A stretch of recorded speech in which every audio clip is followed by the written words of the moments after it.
প্রিয় দর্শক, মাঘের শেষে ফাগুনের শুরুতে আমরা দেখতে পাচ্ছি আম গাছে নতুন জোয়ার। তা হচ্ছে প্রতিটি গাছের পাতায় পাতায় আমের মুকুল। আর এই সমস্ত আমের মুকুলকে ধরে রাখার জন্য আমাদের ব্যক্তিগত কিছু কৌশল থাকার দরকার বা আছে, যেটা আমরা করি না। এজন্য আমাদের দেশে প্রায় হাজারো হাজারো কৃষক ভাই তাদের আম বাগান থেকে কাঙ্ক্ষিত আম পান না।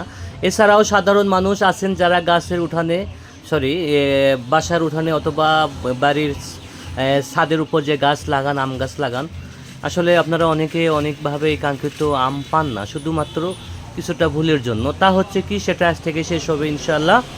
আমরা লক্ষ্য রাখবো আমের কাছে যখন আমের মুকুল আসবে বা আমের জোয়ার আসবে, ঠিক তখন থেকে আমরা আম গাছে 7 থেকে 10 দিন কোনো কিছু ব্যবহার করব না।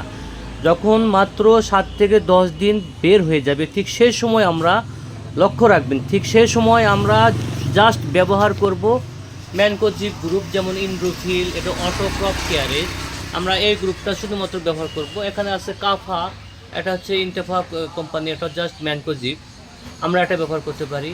অথবা আছে আপনার সিনজেন্টা কোম্পানি জাজ, এটা জাস্ট ম্যানকোজিব, এটা সিনজেন্টা কোম্পানি SW।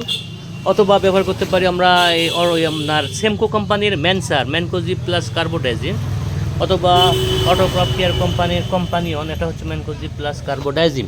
শুধু লক্ষ্য রাখবেন আপনারা অবশ্যই বিকেলবেলা এই ছত্রাকনাশক প্রতি লিটারে 1.5 থেকে 2 মিলিগ্রাম ম্যানকোজিব মিশিয়ে পানি দিয়ে স্প্রে করতে হবে। আবার বলতেছি, বিকেল থেকে সন্ধ্যেবেলায়, অবশ্যই সকালবেলা বা দুপুরবেলা কোনোভাবে কোনো স্প্রে করা যাবে না। সকলকে অসংখ্য ধন্যবাদ।